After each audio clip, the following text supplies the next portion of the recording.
ہمارے ایک بھائی امیر دین صاحب تھے، وہ شہر کے تبلیغات کے امیر تھے، بہت توکل والے تھے۔ میرا سب چھوٹا بچہ تھا سرمت کی عمر کا، تو میں اپنے استاد کے پاس جو حکیم یاسین صاحب تھے سرفراہ پڑھا کرتا تھا۔ ہمیں بیٹھ کے پڑھ رہا ہوتا تھا، وہ آتے تھے اور پیسے دے کے چلے جاتے تھے۔ ایک دن میں نے پوچھ لیا استاد صاحب سے کہ استاد جی یہ بندہ آتا ہے آپ کو پیسے دے جاتا ہے، کیا مطلب؟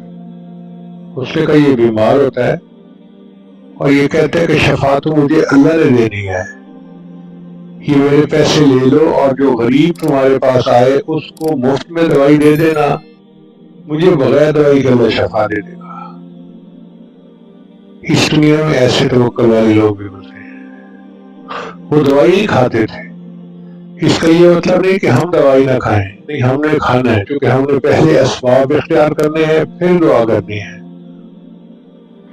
مگر ذہن میں یہ رکھنا ہے کہ شافی الامراض اللہ رب العزت ہی کی ذات ہے۔